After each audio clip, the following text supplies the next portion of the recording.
Kumbame bundu ya Kongo. Kumbame bundu ya Kongo. Kumbame bundu ya Kongo. Kumbame bundu ya Kongo.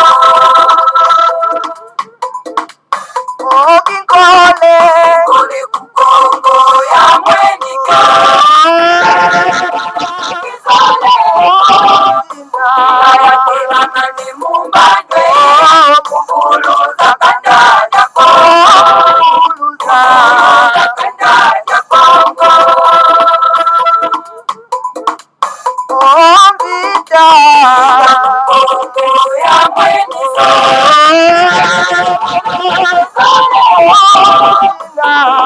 Kila mane mubane wana sita kukongo wana sita kukongo kiaje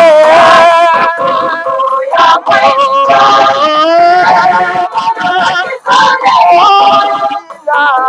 kila mane mubane kanda ya Kongo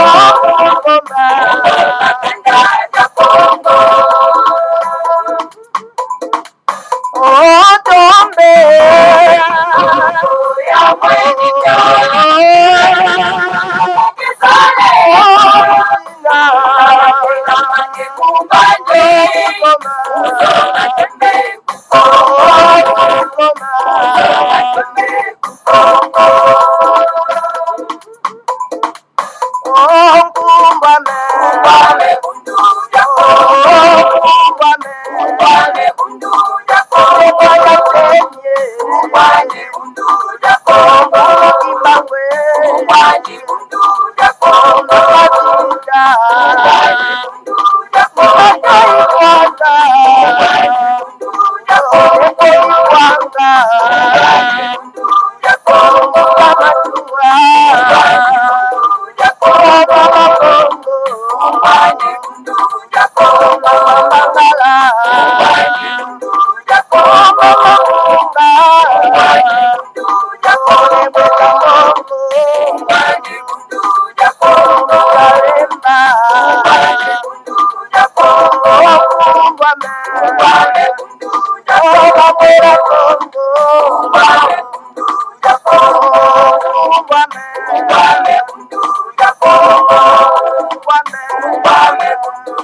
Kongo.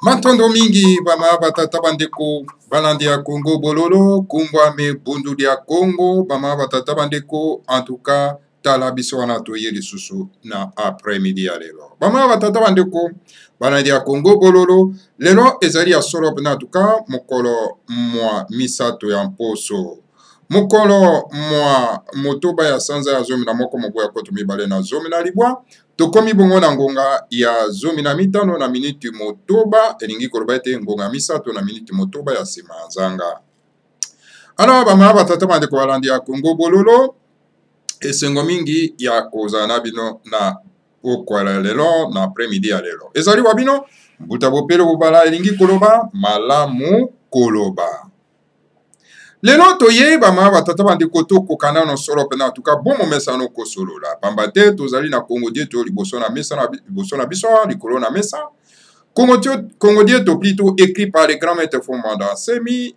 motango boni motango ya koto misato na kama sambo na tuku motoba na mine elingi koloba ete 3764 na lokota ya bapaya tokotanga kuna wapepa pe les grands maîtres fondants semi azali koloba likambo etali. Enfin, voici la prétendue majorité présidentielle. Kuna elokoni le grand maître fondant mazali koloba na likambo etali soro pena prétendue majorité présidentielle parce que vous dites souvent que non, il y a la majorité présidentielle en République démocratique du Congo parce que c'est la démocratie, il y a la majorité présidentielle. Alors nous allons essayer un peu de décortiquer total anano ce qui vraiment il y a la majorité présidentielle. Alors, qu'est-ce que le grand maître fondant Mtumana Zambe Azako Ibsabiso na likambo etali prétendue majorité présidentielle. Kasi liboso tokenda kuna bama tata bandeko tokobeta nano 7 mois muke na likambo etali solo pena en tout cas le combat na kati ya diaspora. Combat na kati ya diaspora ezokende na dimension ya distraction bamama batata bandeko. Esengeli tomeka na kotalisa baimboka po ete tukoka kozonga na nzela. Oui, effectivement, esengeli tobunda pona ete mboka ekwa kokangolama. Toza ko apprécier le combat de tout le monde bamama batata bandeko. Mais soki ekoti na dimension ya distraction, alors là ce n'est plus un combat et comme donc makambo etali et distraction. Ce n'est pas bon. Pona ni distraction bamama batata bandeko bana lisanga timati. Bandeko bakei kokundolela biso bamama batata bandeko drapeau ya un père parti état. Voilà la raison pour laquelle naza kolobaki tokoti na dimension ya distraction. Alors on va maintenant expliquer bandeko drapeau ya un père parti état avec le boko ya Mobutu na moto. Na ko expliquer na baimboka. Alors, si on a expliqué na baimboka, drapeau oyo ya Congo, ndenge ba occupant ba ye ba réduire donc quantité ya couleur na yango po ete koka kokokana na couleur na bango ya ba tuti rwandais, tokoya ko expliquer ba ma tata bandeko s'il faut revendiquer, toko revendiquer ndenge nini. Et puis toko tali sabino pona nini drapeau ya Congo ezali solo penda significatif, ezali solo penda symbolique bama batata bandeko esengeli toko akoyeba. Omoni tango akosala likambo tango akoagir, il faut kozala na boyebi nano na connaissance, la connaissance. Koagir na loyenge te po lingo embarquer bato na loyenge wana. Pe toko tala likambo etali kombo Zaire Congo. Pona moni bato bakote na distraction kobenganga ba Zairwa etc. bama batata bandeko bana alisanga timati yonde tokolo yango na kati ya bitumba esengeli kozalaka na mokambi. Mokambi qui dit mokambi c'est un leader. Un leader a une importance moko monene ye mosala na donc ko canaliser son peuple pour un combat. Mais na kati ya bitumba so boza na un leader te na mokambi te, alors combat wana ezana tina moko te. Pona yoka na minoko andeko oh non biso tozo bunda kasi toza na tina leader te. Ça c'est une fausseté, c'est une distraction pure et simple. Dans tout combat, il y a toujours un leader. Alors le peuple suit le leader. Le peuple pousse le leader à la victoire. En même temps, nous avons Kokonzama na Baberge. Tant que bandeko babanda yiko bunda, donc bazalaki toujours na bakambi. Okokuta na bako, bazalaki na mokambi na kombo ya Mbuta Kasavubu. De l'autre côté, le MNC, vous avez un parti infiodé, ils ont au Kamba Masoro, en tout cas, na Mbuta Lumumba. Donc, au Kokuta, Konaka, Tokuta Kuna, Nan et Bele Bele, Bolikango, Moichombe. Donc, Basaraki toujours na Bakambi. Alors, donc, Yangwana, Nabitumba na Bango, Babanda Yukobunda, donc d'une manière dispersée. Et jamais le peuple à l'époque là, Bango Babanda se proclamer que non, toi on a besoin d'un leader. Non, vous ne pouvez pas gagner le combat. Il faut vous en un leader. Leader Oyo, hier Azar Okola une flèche. Oyo pas pibino ba peuple boza ko pousser. Donc on a monaki, donc victoire na Bango et monanaki. Yangwana, pendant mon année le 30 juin 1960. Mais pas n'importe quel leader, s'il vous plaît. Il faut vous un leader ou un visionnaire. Il faut un leader ou un soutien spirituel. Ou un soutien à Bakulu, un soutien à Bakoko, Babiso Bama Tata Bandeko. Et quand on dit qu'un leader a une vision spirituelle, ce n'est pas n'importe quelle spiritualité. Donc, il y a un leader spirituel. Non, pas du tout. Ça veut dire que, olandi moto akomema aza aveugle akomema bino na kati ya libulu. Il faut un leader charismatique oyo aza na soutien ya bakoko na biso, c'est-à-dire de nos ancêtres, hein, ou aza na spiritualité oyo ya biso, parce que le christianisme c'est une religion coloniale. Celui qui se prétend être un chrétien azali, c'est-à-dire que moinga, un abruti. Donc, on n'est pas chrétien, on est christianisé. C'est-à-dire christianisé, et ça, moto balongo le bonzambe, n'est pas pese bonzambe, yabapai. Quoi quoi, kutambla, on peut akoubuti une erreur comme on. Voilà, ma tata bando. Donc, il y a dans un combat, le kola to côté na combat oyo. Il y a cette deuxième occupation, il y a colonisation, il y a coalition touti. Alors donc, et Sengeli Kozala, na un leader visionnaire, un leader teinté de la spiritualité. Et nous avons un leader visionnaire teinté de la spiritualité au nom de Fumumanda Semi. Il a démontré ça. Le kolabino boza ba christianisé. Ba bungi sabino nzela. Vous avez la pension du christianisme. Vous avez la pension de la religion étrangère. Alors donc, vous n'avez plus les yeux pour voir un vrai leader charismatique. Oyo, ako memabino na victoire, il y a cette deuxième colonisation, il y a coalition tout. Et c'est pour cette raison, biso na kati na Congo bololo, toza ko maltele, pona ete to lamusa conscience na bino, sur conscience na bino, e kwa kolamuka, pona ete boko akotala esika wapi, un leader visionnaire, teinté de la spiritualité azali, pour ete to s'embrasser na ye, et lisanga moko, pona ete to tombo la pe to longo la mboka na biso, na cette deuxième colonisation à coalition touti. Voilà, et c'est pour cette raison, yango memi biso poto koka koloba, makambo etali solo pena en tout cas, kombo ya mboka. Après tu koya kolika na makambo etali ba drapeau. Bande kwa bino écoutez, mboka ya Congo, et même ils sont à problème mingi. Mais il faut que le Congo, c'est quoi? Oh non!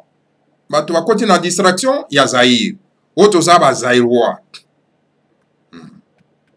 Bah, Zaïrois. Nana chanza ki Congo ya Congo pour attirer Congo ya Zaïre. C'était Mobutu Sese Seko, au Congo de Wazabanga. Que son âme se pose en paix. Mais pourquoi Mobutu a changé ki Congo ya Zaïre? Ya Congo comme Sango Zaïre. Et le nom Zaïre Utiwapi. Ça, c'est un message que je m'adresse particulièrement. Il y a bateau va continuer la distraction. On a comme il so na boketu. Il faut transmettre le message. Zaïre et Uti na kombo ya Nzadi. Et le mont Nzadi, c'est un nom qui Congo. Bama watata bande ko bana le sangati mati. Alors, la mal-déformation ya Nzadi est commis Zaïre. Donc, déformation ya Kombo, ya Nzadi est commis Zaïre. Alors, si vous avez bambeli bino yango, vous commis Zaïrois, c'est-à-dire vous commis un peuple déformé. Si vous avez appelé ça qui Mobutu likanisi, oyo, ya kokomi ça, biso bazaïrois, comme Sambo qui comme Azaï. C'était des francs-maçons. Francs-maçons, moko, ou Azaraki, père spirituel, ya Mobutu, a biso Mobutu habitala. Soko tiki kombo ya Congo, oko régner na mboko yo mingi te. Parce que kombo ya Congo, ezali na énergie makasi. Parce que ezali kombo, il y a les seigneurs à Congo, il y a Tata Nzamba à Congo, ils ont une énergie makasi. Il faut qu'on change en gros, hein, pour être au quoi pour régner Mbula Ebele. Yangwana Mobutu.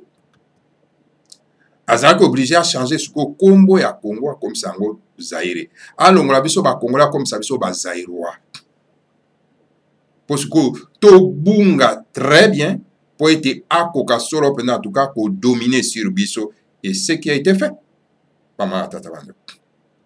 Donc kombo ya Zaire ezali kombo ya franc-maçonnerie.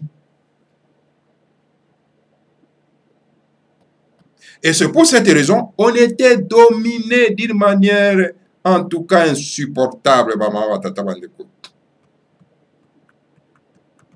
Tolongwi le peuple de Dieu bana tata nzamba pour tulendo lui a le Seigneur à Congo parce que biso bangombe to binga kanzambe à Congo to koti siko ba to komi siko bana ya franc-maçonnerie donc bazairoa oyuti na déformation donc ya monzadi. C'est un message que lance pour nous lancer par ya eso na bokecho ba koti na distraction et na bande ko surtout ba landi bango na distraction wana bana tata bande ko bana isangati mati les noms y a envoûtement. Zaïre c'est un nom d'envoûtement bana tata bande. Alors qu'on a ressuscité un nom qui est déjà mort pour na kolobela ngo lelo dingo bake connaissance ya bino na bitumba ezali moke.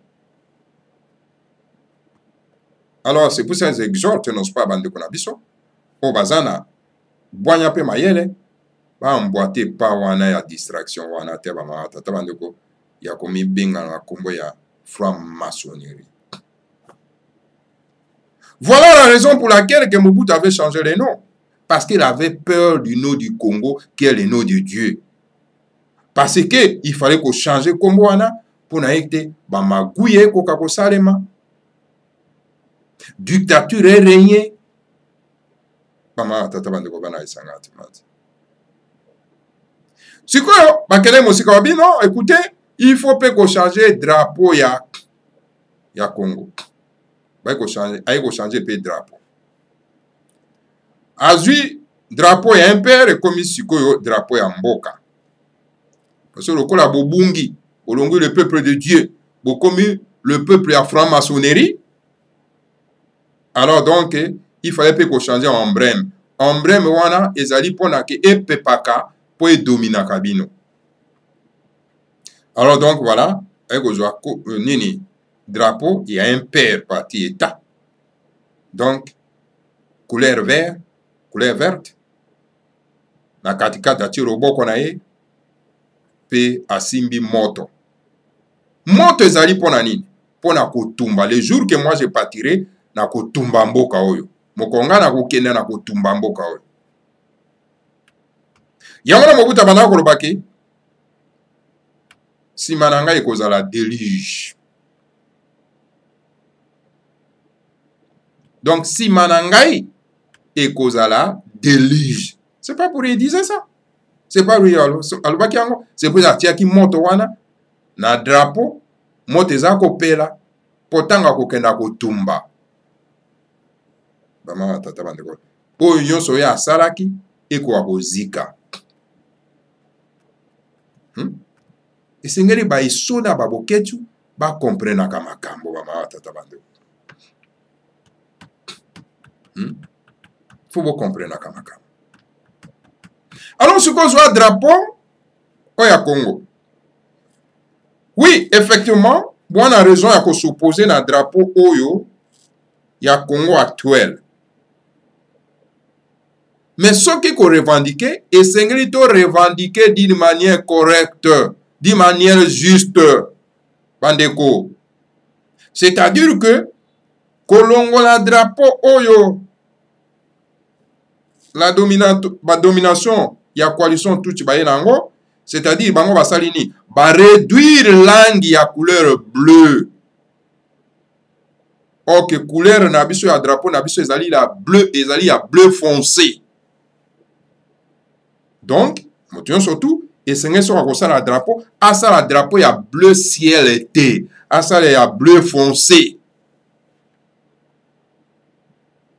Il y a qu'à s'opposer, dans le drapeau, il y a bleu ciel, oyo, ba coalition tuti basali po ekokana na drapeau na bango oyo eza ko représenter kuna na Rwanda. Voilà. Mais symbole ya ba couleur ezali nini? Na kati ya drapeau oyo ya biso oyo Mbutaka Savubu alataka, symbole nango couleur wana misate ezingi koloba nini na expliquaki bino yango na étoile moko tika na bandela ngo lisusu po bozala mpe matoyo mangongi mingi awa ezali école mateya parce que le Seigneur à Congo toza ko représenter ye na 3 couleurs: la couleur rouge, la couleur jaune et la couleur bleue. L'étoile qui est là symbolise donc l'étoile de Kakongo. Et Kakongo ezali donc les paradis de la race noire, de la race bantou, notre paradis. Et si kaba koko na biso balunga bazalaka Kakongo. C'est cette étoile qui symbolise. C'est un drapeau symbolique, c'est un drapeau de combat. Mais comment on a baissé na bakoketu bakoti na distraction ya komemela biso drapeau ya franc-maçonnerie. Mawa kozanga koyeba. Alors les 3 couleurs ça symbolise quoi? Avec l'intelligence du Seigneur à Congo, ya Nzambe ya Puntulendo akeli nango mokili oyo oyo monanaka na oyo monanaka te. Donc c'est la couleur jaune. Ça représente l'intelligence des seigneurs à Congo. Il y a Tata Nzamba Puntulendo. La couleur jaune. Et la couleur bleue symbolise donc l'amour du Seigneur à Congo. Donc la spiritualité. Bonzambe. Et la couleur rouge symbolise donc le pouvoir. Nguya. Yata Tanzamba Puntulendo. Et vous avez l'étoile, qui est l'étoile Kakongo, Ouezali, paradis, Yabiso, la race bantou, la race noire, Bama Tata Bandekobana et Sangatimati. Donc, ce drapeau est très symbolique. C'est vraiment symbolique. Mais bah, tu vas éviter.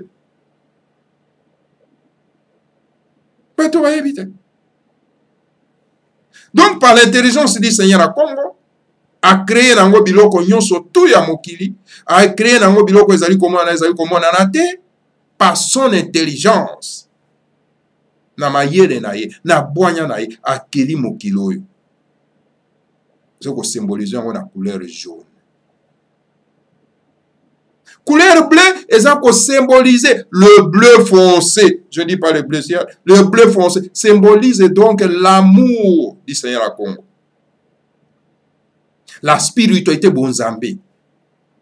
Lokola keli biloko na nyonso. Yango na lingi biloko na nyonso wana. Nyonso alingi eza ba insecte, ba crocodile, ba ngando, ba ne alingi nyonso bato, nyonso alingi yango. Biloko na nyonso to ya keli alingi yango. Et ça symboliser la couleur bleue, c'est-à-dire l'amour du Seigneur à Congo. Et la couleur rouge symbolise donc le pouvoir. Azako konza biloko na nyonso wana. Bokonzi, pouvoir, nguya. Donc, être congolais, cela veut dire que c'est le fils du Seigneur à Congo. Bana ya Tata Nzambe a Puntulendo. Siko yoko longola, to longwa bana ya Tata Nzambe a Puntulendo, to koma bana ya franc-maçonnerie, et sona boketu, vous êtes des gens de la distraction. Il faut qu'on soit connaissance. Bongo yo, c'est comment il s'appelle? Hein? Soki Djekoko, Soki Nani, Sokoko, osa okenda ko financer distraction? Non! Si vous avez beaucoup d'argent, le col aux mbongo est belé, de Kosokoko, aux mbongo est belé. Mais il faut financer un leader visionnaire ou azako bunda bitumba solo. Financer mbongo na yo et pas ya fumu mwanda en semi. Vous okozala perdante.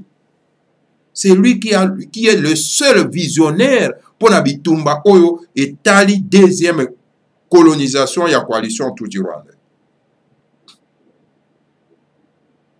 Et pas seulement que Rwandais, donc Ougandais, Tanzaniens, Burundais et bon. Donc voilà, ce que vous avez bitumba, il faut que vous ayez la connaissance ya makambo. Hein? Parce que ça vous avez bitumba, vous simbi drapeau oyo, et na ba couleur wana, vous avez attirer l'énergie du Seigneur à Congo tant que vous avez bunda. Mais ce que vous avez na ba franc-maçonnerie et comme distraction bande kolangai. Vous avez rappelé na bino mato mangunga ta ba web sabino boy, bokoyo kana bino te, mais tikato lo bakaka. Peut-être beaucoup à comprendre. Pas quand malheur à tous ceux qui comprennent toujours en retard.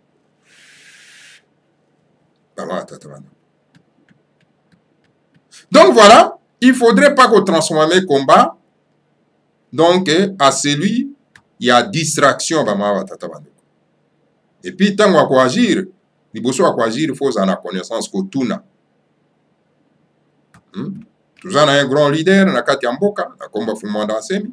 Benga tuna yango tongi to sala boeza ndenge nini. Parce que na kati bitumba sans leader, donc ezana ngo mosala apunda. Ama tata bandoko bana isangati matso. Voilà un peu na mokuse maye oyo na kwa iko tindela bandeko na biso o ba koti na distraction ya ba emblème. Matondo mingi na bino banso. Toke na Congo dieto. Le grand maître Foumanase Malobi, enfin, voici la prétendue majorité présidentielle. L'homme très populaire en République démocratique du Congo, c'est l'honorable Mwanda Nsemi. Celui-ci, il se déplace à Kinshasa ou au Congo central sans avoir payé l'argent à quelqu'un. Le peuple court donc lui tout seul pour aller voir le leader du peuple Congo. Moto azali très populaire na kati ya Congo, ezali solo pena l'honorable Mwanda Nsemi.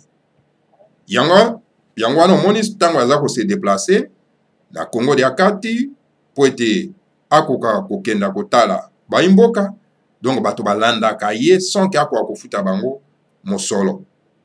Alors ba peuple baza toujours sima na ye, baimboka baza toujours sima na ye, donc pa wapi nyonso tout ye azali kokende, ezala na Congo central, ezala na kati ya Kinshasa, baimboka baza kolanda ye.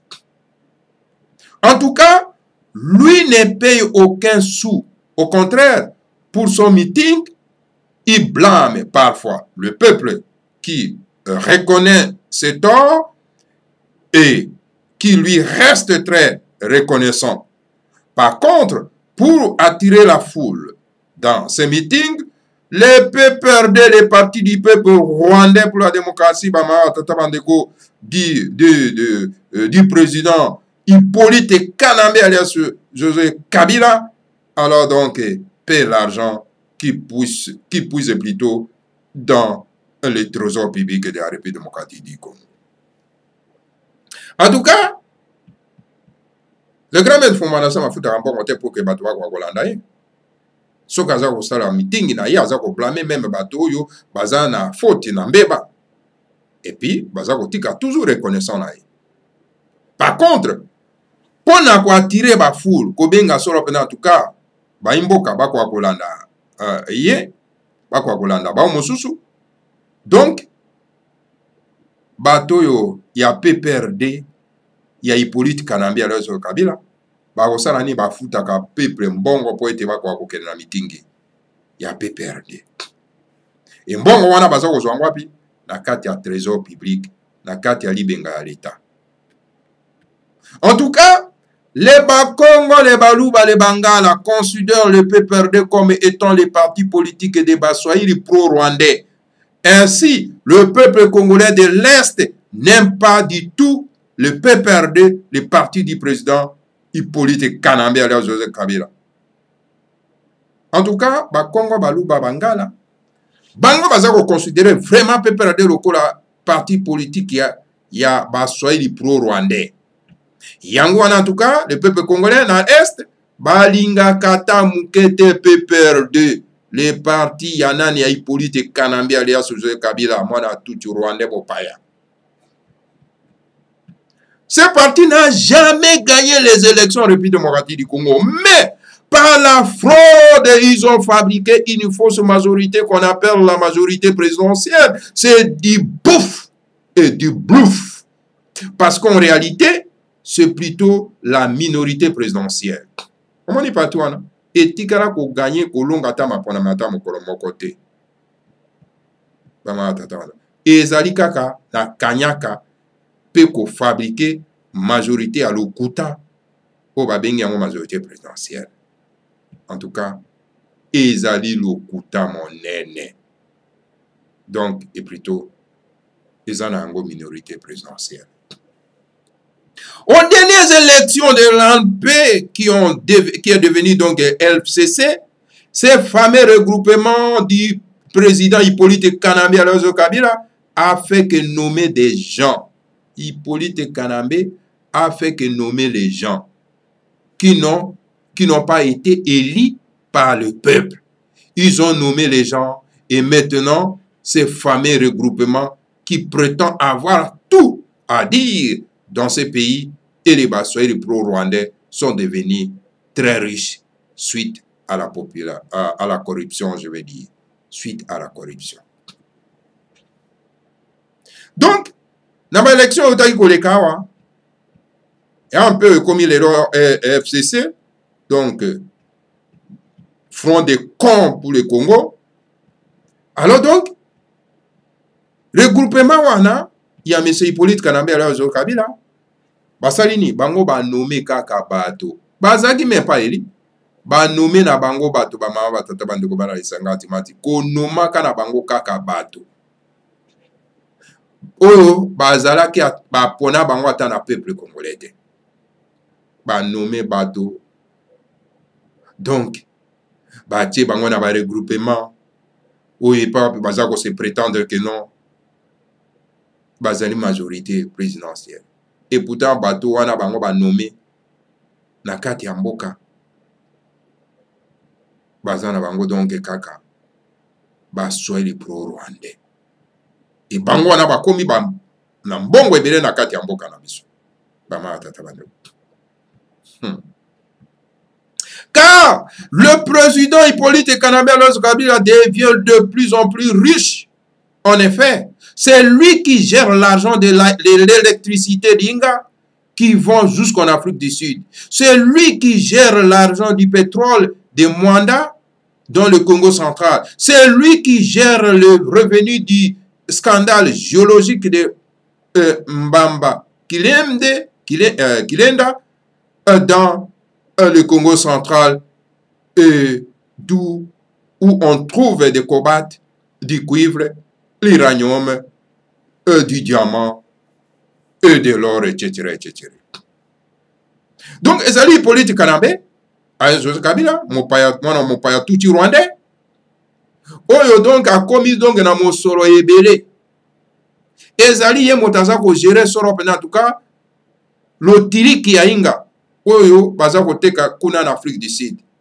Ezali ye motaza ko gérer soro pena mbongo ya pétrole, ya Mwanda, na kati ya Congo central. Et ezali toujours ye motaza ko gérer soro pena en tout cas, a revenu. Oyo, en tout cas, ezeku uta na kita ya mboka, et puis particulièrement na Congo central, et pas wapi, to kuti kuna ba cobalt, ba cuivre, ba uranium, diamant, or, bongo na bongo. Ye motaza ko gérer nyonso wana, mo paya, na kati na mboka na bina. Eba ma tata bana.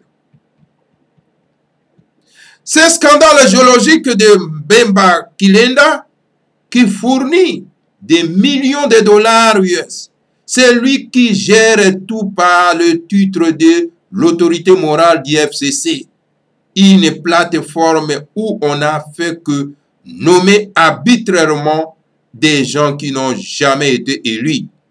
Chadari, le dauphin du président Hippolyte Kanambe Alozo Kabila, a échoué.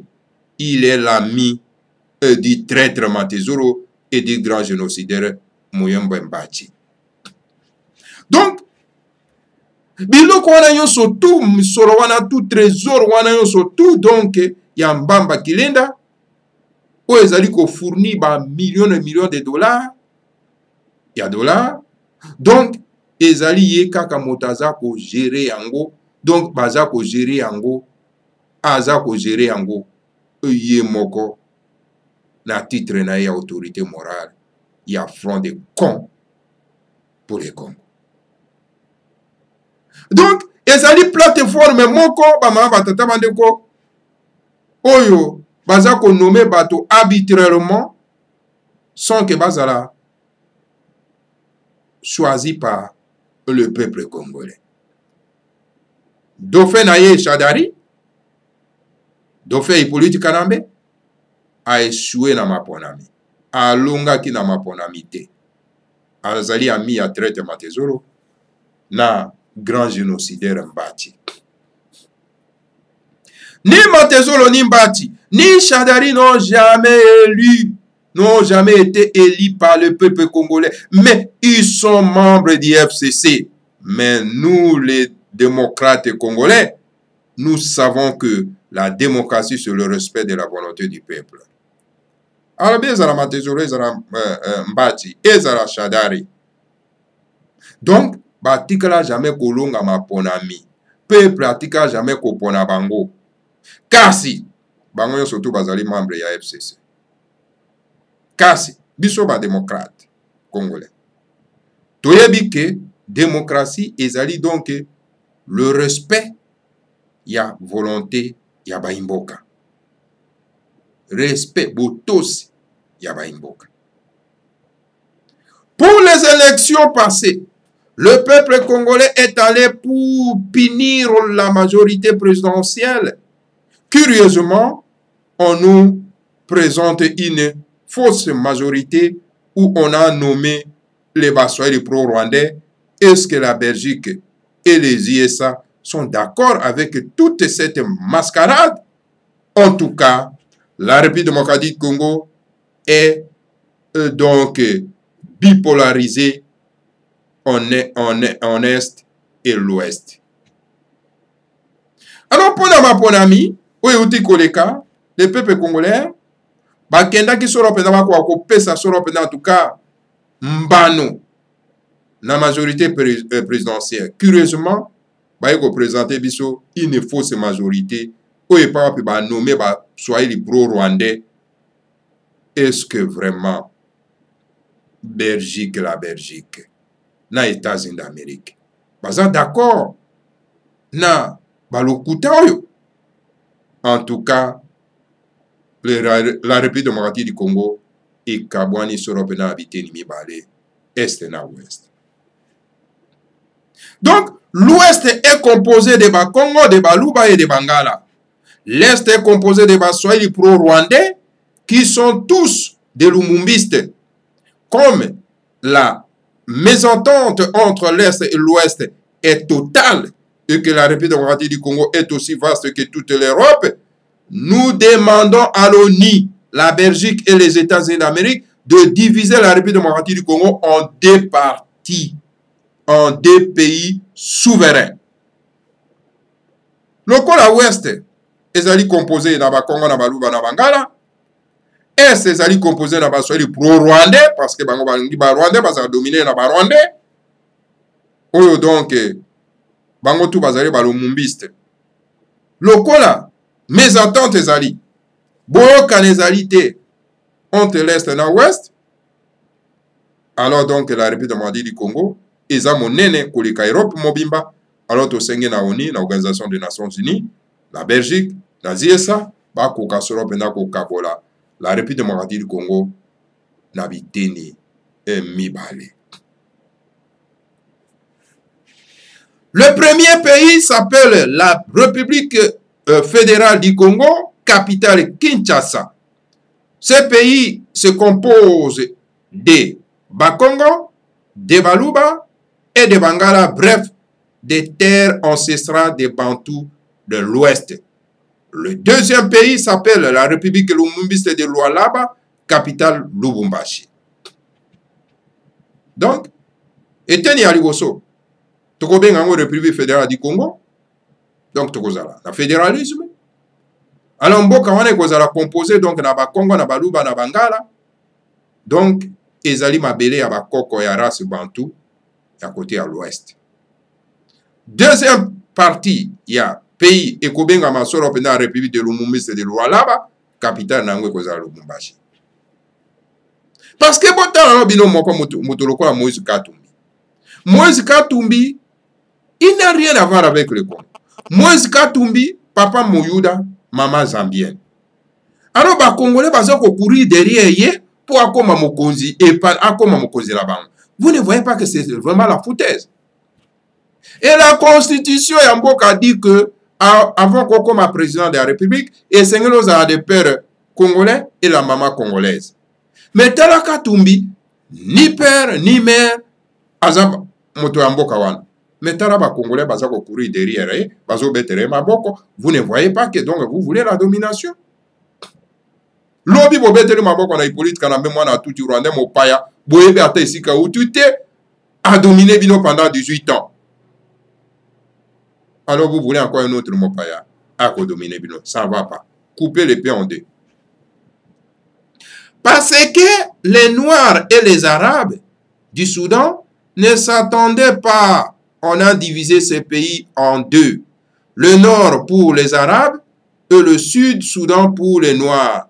Comme la mésentente est totale avec le peuple de l'Ouest et les Bassois pro-rwandais, donc, on ne va pas attendre de s'entretuer avant de la diviser. Parce que, kuna na mboka ya Soudan, lokola baindo na barabe babandai koyoka na terre na Soudan, basali nini bakaboli Soudan na biteni mibale. Nord pona barabe, sud pona baindo. Lokola mésentente ezali boyo qualité ezali entre le peuple à ouest et na Swahili pro-rwandais, donc esengeli te kozela bato bakoka kobomana bongo sikoyo boya kosala démarche ya kokabola mboka. Nous voulons que dès aujourd'hui l'ONU divise la République démocratique du Congo en deux, car tous les lumumbistes de la RDC sont situés autour du fleuve Lualaba. Le Lumumbiste du Katanga et du Maniema se situent de part et d'autre du fleuve Lualaba. Les Lumumbistes du Kivu se situent de part et d'autre du fleuve Lualaba. Les Lumumbistes de Kisangani se situent de part et d'autre du fleuve Lualaba. Ces peuples sont tous des Lumumbistes. Donc, ils méritent leur nom de la République Lumumbiste du Lualaba. Ingeta, Ibobo et Ibobo. Donc voilà, Tolingi, en tout cas, l'élan, ONU, l'Organisation des Nations Unies, à quoi Kabola, République démocratique du Congo, a habité les Mibale. Pambate, Lumumbiste, la République démocratique du Congo, bango surtout bazali pembeni ya ebale ya Lualaba. Alors balumumbisi ya Katanga ya Maniema bango bavandi toujours de part et d'autre na ebale ya Lualaba. Balumumbisi ya Kivu bazali solo pena en tout cas de part et d'autre na ebale ya Lualaba. Balumumbisi ya Kisangani bango pe bazali solo pena en tout cas de part et d'autre na ebale ya Lualaba. Alors donc, peuple wana, peuple de wana, bangoyo surtout, bazali balumbumbiste. Donc, bazako mérité, bakwa kozwa kombo ya République Lumumbiste et di Lualaba, Ingeta, Ibobo et Ibobo. Voilà, pama watata bandeko bana lisanga timati, banandi ya Congo Bololo, wana ezaki Congo Dieu écrit par le grand maître Foumanase. Parce que ceux qui te continuent kakaboye, lisanga oyo eko profiter biso na eloko te toko perdre kaka énergie na biso tango nyonso. Alors donc tozo zonga kaka na mokia molimo sans que to réaliser donc le développement ya mabe na biso bama tata bande ko na isanga timati. Donc il faut une solution. Oye pa wapi to kokana okolongwa na situation tozana. Parce que bande ko na biso oyo à est balingi toujours ko accompagner donc l'occupation. Tala lobby bayembelaki jale lo na Hippolyte Kanabe lelo oyo baza kolanda Katumbi. Il se révolte pas. Baza kolanda Katumbi. Et pourtant bayebi très bien que Katumbi n'est pas vraiment le fils du pays et il ne mérite pas d'être le président de la République démocratique du Congo. Alors donc, le col abino bolingi na bino bozala la domination abapaya. Alors divisons la République en deux. Donc pour être tranquillité quoi kokota. Bama batata bande ko bana esangati. Voilà. On a même la bino solo en tout cas. L'après-midi à l'heure que le Seigneur à Congo vous bénisse tous, bénisse Fumumanda Semi et bénisse la République fédérale du Congo. Ingeta, Ibobo, Eibo.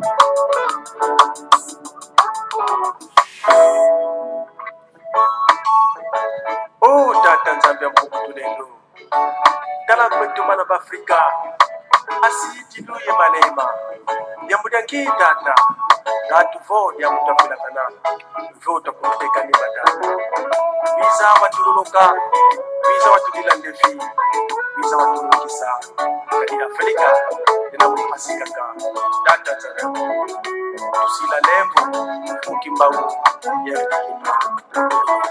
Yamusukana dia Kongo kapola Makondo londe bongolo mutaeri Maikwa musumenga mbandu zazo Mairi ilanga tenye mkaki Wenda mose baza Kongo detidila Wenda mumabata detidila pe Wenda kuka vinge Kongo detidila Tata Zambia Congo Dimbadilu Ghetto Masomo Makongo Levu Kila Tata Kana Vombe na Mapaki Kukupe Kana Vombe na Madombe Bonsukala Neti Kulo Bado Wale Kukila Mo Congo Deti Vindumu Kanga Vabombe Eti Mawazala Kwa Mani Monade Kanipasisa nisi vyokele kitezo Tata bandila mpasisa Kongo wangu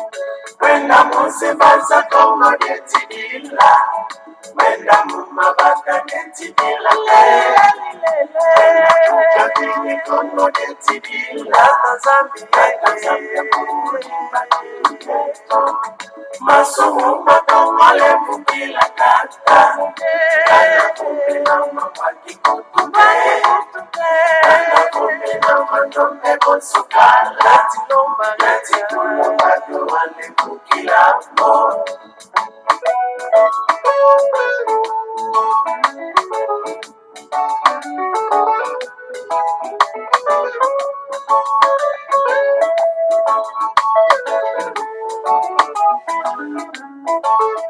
Uwa menga weti kubanga kukongo Uwa manzanga mukuma wena pe Nyambio mechi bila kama kongo Tata bana kongo kunusu ya runga Wenda mose baza kongo detidila Wenda mumabata detidila pe Wenda kukabini kongo detidila Tata Zambia Kongo Dimbadilu Ghetto Masomo Makongo Levu Kila Tata Kana kumbe na mapaki kutupe Kana kumbe na madombe bonsukala Lati kulomba doane kukila mo Tata futu muna Kongo kuchabafa Yenze gansinga mamume kinkole Wanisa Kongo bakyandu kya kitino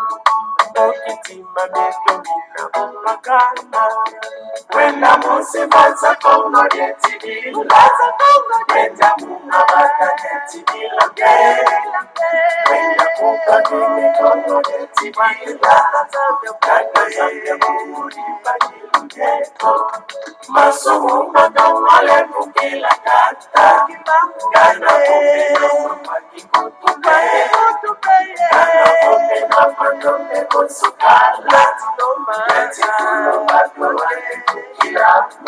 Gavana tadikova sunambangeni tadidilendi kuvuka ndungu nukakatulombeleko ne tata nzambi katike watufanga matoto ya Afrika yenge mpo watufana ntotweni ndungu